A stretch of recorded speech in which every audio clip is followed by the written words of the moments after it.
अभी देश आजाद हुआ है। पहले तो हम जानते नहीं थे देश है कि नहीं है। मुसलमान जो हमारे हिंदुस्तान का मुसलमान है, पहले था अब भी है, अच्छा है।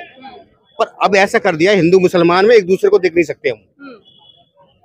एक दूसरे को देखने के उनको पता है कि ऐसी राजनीति खेली है इस सरकार ने। पहले हम खाना नहीं खाते, मैं ठाकुर आदमी हूँ, मैं भी मुसलमान का खाना खाता हूँ।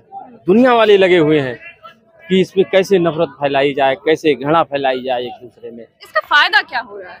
फायदा तो अब देख लो, लूटो राज करो, ये लूटने वाले लूट रहे हैं। एक सेकंड, क्या हुआ है सर?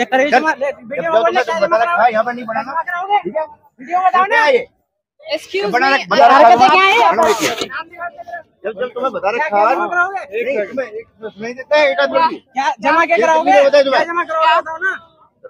नमस्कार, आप देख रहे हैं अमर न्यूज। इस वक्त हम मौजूद हैं दिल्ली के सीपी में, जहां पर हम बात करेंगे जिस तरह से कुछ ही दिनों में अब कांवड़ यात्रा शुरू हो रही है, इसी को लेकर फिर से बवाल मचा हुआ है।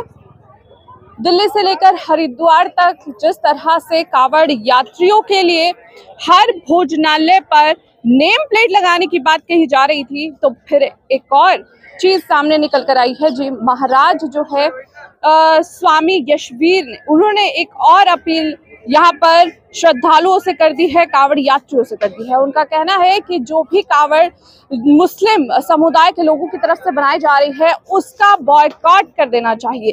अब इस पर आम जनता की क्या राय है, ये जानने के लिए हम सीपी में आए हुए हैं। यहाँ पर दिल्ली की जनता और जो भी यहाँ पर जनता हमें मिलेगी उनसे बातचीत करेंगे और उनका ओपिनियन जानने की कोशिश करेंगे। कहाँ से आए हैं आप? दिल्ली से ही है। उत्तर प्रदेश में जानते हैं कि कांवड़ यात्रियों को लेकर क्या कुछ कहा गया है, क्या कुछ कहेंगे उसको? सख्त निर्देश दिए गए हैं मुसलमानों को, दुकानों के लिए। क्या सही है ये? हाँ, सही ही नहीं है, जो है सही है। अपने हिसाब से जो सरकार ने कहा वो गलत नहीं कहा है। अच्छा। होना भी चाहिए ऐसा। चलिए, ये तो भोजनालय की बात हो गई, लेकिन कांवड़ जो बनाते हैं मुसलमान, उनको बोला गया है कि उनसे कांवड़ ना खरीदी जाए। ऐसा कुछ नहीं है, ये तो सब नाइंसाफी हो रही है। सरकार से पक्ष देखा जा रहा है इस वजह से, और हिंदू मुसलमान की राजनीति हो रही है उत्तर प्रदेश में। इसके अलावा कुछ नहीं हो सकता। उत्तर प्रदेश की सरकार एकदम निष्ठा पे उतारू हो चुकी है। क्या होना चाहिए?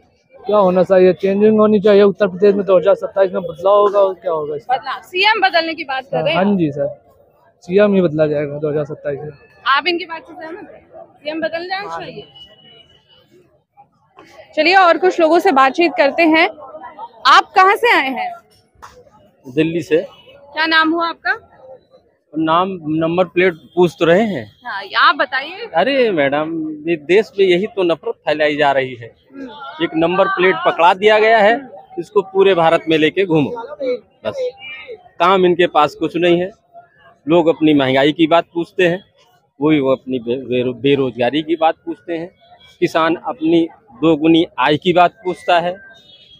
रेहड़ी पटरी वाला अपने धंधा पानी नहीं चला पा रहा है, 500-700 रुपया कमाता है तो अपना घर चलाता है। नौकरियां हैं नहीं, तो एक तो नफरत फैला रहे हैं। बस इनका तो एजेंडा ही है, इस देश को खत्म करो किसी तरह। इसमें नफरत में बांट दो, एक एक आदमी को अलग कर दो। लेकिन यहाँ पर तो जो हिंदुओं की आस्था है उस पर सवाल उठा दिया गया। हिंदू की आस्था कब नहीं थी? हजारों बरस से हिंदू की आस्था है। हिंदू की आस्था हजारों बरस से है मैडम। ये बहुत बड़ा देश है और दुनिया में सबसे मजबूत देश है। इस देश को तोड़ने वाले दुनिया वाले लगे हुए हैं कि इसमें कैसे नफरत फैलाई जाए, कैसे घृणा फैलाई जाए एक दूसरे में। इसका फायदा क्या हो रहा है? फायदा तो अब देख लो, लूटो राज करो, ये लूटने वाले लूट रहे हैं। बड़ा बिजनेसमैन क्या है, वो लूट रहा है। छोटे छोटे दुकानदार को, छोटे छोटे रिक्शे वाले को, छोटे छोटे किसान को, यही तो इस देश में हो रहा है। वो गांधी के बनाए हुए देश को, मोहब्बत वाले देश को ये खत्म कर रहे हैं। ये तिरंगा ही है इस देश का जो इतना मजबूत है। तो सरकार बदली जाएगी? सरकार तो दिखा दिया लोगों ने ना, दिखाया नहीं? 240 सीटें नहीं आई इनकी, दिखाया ना। इस देश बहुत मजबूत है, ये लोकतंत्र है। लेकिन दिल्ली में तो जीत गई। दिल्ली में जीत गई, दिल्ली में जीत गई, कैसे जीती वो तो उनको पता है, जीतना भी चाहिए, लोकतंत्र है, हार जीत तो इस लोकतंत्र का जननी है, कोई भी जीत सकता है, कोई भी, मतलब कहने का मतलब जीत गए तो सवाल ना पूछा जाए, सवाल तो इस देश के लोग पूछेंगे भैया। नाम गलत लिखने में तकलीफ तो है ना? नाम गलत वाली बात है, नाम छुपाने में क्या दिक्कत? अरे छुपाने में क्या है, देश सबको पता है, वो रिजवान है, वो रहीम है, वो राम है, वो कृष्ण है, क्या है? तो पंडित जी, भोलेनाथ, वैष्णो देवी, ये सब लिखने की क्या आवश्यकता पड़ी? मतलब रिजवान भी तो लिखा जा सकता है ना भाई, वो अपना आजाद है इस देश में, वो अपना नाम लिख सकता है। आप मेरा नाम पूछ नहीं सकते, आप क्यों पूछ रहे हैं मेरा नाम? अधिकार नहीं है, आप ये कह रहे हैं कि जिस तरह से रिजवान एक भोजनालय चला रहे हैं तो उनको अधिकार है कि वो कोई भी नाम रख सकते हैं। ऐसा मैडम मेरी बात सुनो, आज का 2014 में अभी देश आजाद हुआ है। पहले तो हम जानते नहीं थे देश है कि नहीं है। मुसलमान जो हमारे हिंदुस्तान का मुसलमान है, पहले था अब भी है, अच्छा है, पर अब ऐसा कर दिया हिंदू मुसलमान में एक दूसरे को देख नहीं सकते हम। एक दूसरे को देखने के उनको पता है कि ऐसी राजनीति खेली है इस सरकार ने। पहले हम खाना नहीं खाते, मैं ठाकुर आदमी हूँ, मैं भी मुसलमान के यहाँ खाना खाता हूँ, मैं राखी बांधता हूँ। अब वो मेरे को बुलाने, मेरे को उनको कह रहे हैं भाई तो क्यों सरकार ये सोच भाई, जिनको जो काम चल रहा है, जो बेचारे चार रोटी अपने बच्चों के लिए कर रहे हैं, आप उसको लिखवा के ले रहे हो सिर्फ किसी लिए, एक पट्टा टांग के और यहाँ पे वो करवा के अपना मीडिया में दिखाना, ये करना, अपना वो करना, ये क्या बात है? अरे कुछ अच्छे काम करो ना। लेकिन सरकार, सुनो, मैं एक बात बोलूं, मैं आपको सुनाऊं, कुछ अच्छा काम करो। इनके घर पे इनके बच्चे के लिए फीस के लिए पैसे नहीं होंगे इनके। अरे कुछ अच्छे काम करो। फेसबुक पे फोटो दिखाने से और जानने कुछ नहीं होता। मुसलमान हिंदुस्तान का मुसलमान, सरकार का ये क्वेश्चन है, सवाल है कि नाम दिखाने में क्या तकलीफ? मेरी बात सुनो, दिल्ली की रेखा रानी है, रेखा गुप्ता सीएम है ना, पहले पानी लेके मटका लेके ऐसे घूमती थी, ऐसे करके पानी वजीराबाद चले जाओ, वहां से नाले का पानी आता है, वहां से मैं आपको दिखाऊंगा पूरा। सिर्फ उनका क्या काम है, उनको क्या कर रखा है, सिर्फ अपना फोटो गिरना। इतना पानी 6 बजे मोटर चलाते हैं, पानी नहीं आता, मोटर घूम रही है और बिल इतना आ रहा है। लेकिन दिल्ली की सरकार की आप बात कर रहे हैं, वो तो कह रही है कि अभी 6 महीने हुए हैं। 6 महीने 10 साल की जो बात है वो 6 महीने में कैसे पूरी? अरे क्या क्यों नहीं कर सकते आप? ये तो मतलब एक बताओ, मतलब हर एक आदमी जेल में जाना एडी भेज दो, वहाँ भेज दो आदमी को, यहाँ करवाने का। मैं बोलूंगा ना, एक मिनट पुलिस वो आ जाएगी, इसको जेल में डालो। क्या कह रहे हैं आप? देखो मैडम, ये इनसे पूछो 11 साल में क्या किया। आप इनसे अगर क्वेश्चन करो कि भाई महंगाई ज्यादा हो रही है, मैडम एक बात बोल रहा हूँ, एक लास्ट बोल के जा रहा हूँ, ऐसी सरकार है, हम कफन है ना, कफन हम मरते हैं, हम से मरते हैं, 18% GST लग रही है जो कफन उस पे डालते हैं, 18%। मेरे भी 2 बच्चे हैं, मैं कल कॉपी किताब लेने जाता हूँ ना, तो मेरी भी आँख खुल जाती है। हम कितने कमा लेंगे? हम, मुझे नेता तो बनना नहीं है, विधायक बनना है मेरे को। कॉपी किताब पढ़ाई कितनी महंगी हो रखी है, आपको पता है। पर ऐसी सरकार कभी मैंने जिंदगी में देखा। वोट मैंने भी दिया है, पर ऐसी जिंदगी में सरकार कभी भगवान ना आए ना कभी आए। आप क्या कहेंगे इस पूरे मामले में? नहीं देखिए, वो सही कह रहे हैं भाई साहब, एजुकेशन पर टैक्स लगा दिया गया है। भाई शिक्षा का अधिकार की बात होती थी इस देश में, पहले के रिज्यूमों में होती रही है। अभी ये वाली सरकार जो है अब हर जहाँ टैक्स लगाना चाहती है, और एजुकेशन पर भी टैक्स लगा दिया है। यूपी में स्कूल के मर्जर्स कर रहे हैं, मतलब जहाँ 50 से कम बच्चे होंगे वो स्कूल ही आप बंद कर देंगे। वेलफेयर स्टेट की पहचान होती है कि वहाँ शिक्षा जो है मुफ्त होती है, और इंडिया क्या है, वेलफेयर स्टेट। यानी आप कहना चाहते हैं कि शिक्षा, बेरोजगारी, महंगाई पर बात होनी चाहिए, हिंदू मुस्लिम नहीं होना नहीं, हिंदू मुस्लिम कतई नहीं होना चाहिए, क्योंकि ये हिंदू मुस्लिम जो है ये इलेक्शन के माहौल में ही होता है।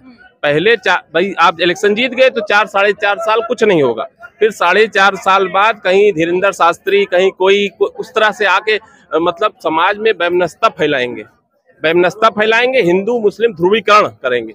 ध्रुवीकरण होगा तो उससे जो है उनका वोट जो है पूरा एक साथ लामबंद हो जाएगा, उनको फायदा मिलेगा। तो ये सब लेकिन ये तो एक स्वामी है जो योगा स्वामी है, उनकी तरफ से ये कहा जा रहा है, ये मांग उठी है कि इस बार जो मुसलमान कावड़ बनाते हैं उनसे कावड़ ना ली जाए।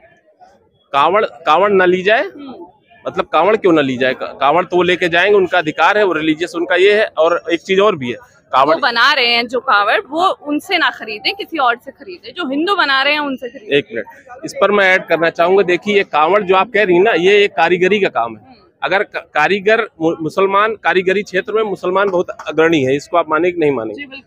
हर कारीगरी वाले काम में मुसलमान है। आप शादी विवाह, नहीं, एक मिनट, और क्या, कोई जाति नहीं।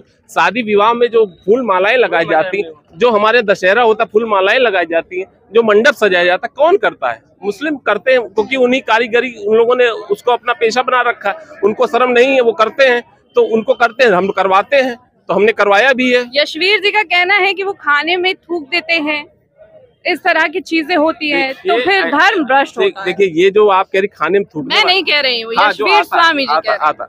देखिए, ये सब जो खाने में थूकने वाली बात हो गई या कुछ भी हो गया, ये सब सोशल मीडिया के द्वारा एक प्रोपेगेंडा ये फैलाया जा रहा है समाज में।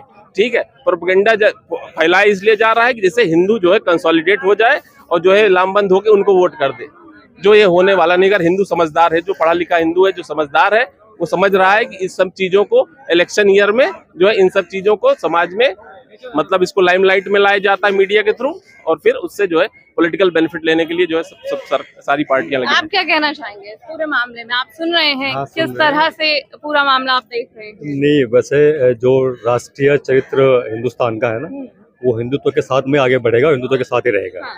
और उसमें आप मुसलमानों को भी आप साइड नहीं कर सकते हो। रही बात, जितने भी ये सब चीज़ें होती हैं, सब पॉलिटिकली मोटिवेटेड होती हैं, और हिंदुस्तान की जनता को भी थोड़ा और मैच्योर करना पड़ेगा और मैच्योरिटी का व्यवहार करना पड़ेगा। एक सेकंड, क्या हुआ है सर?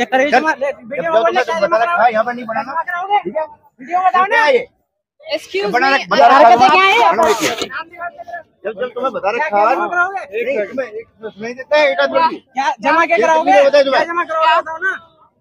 बात तो करने दो, क्या हुआ है मुझे तो बताओ। मना कर रखा है, इलीगल है, यहाँ पे नहीं चलाना इसको।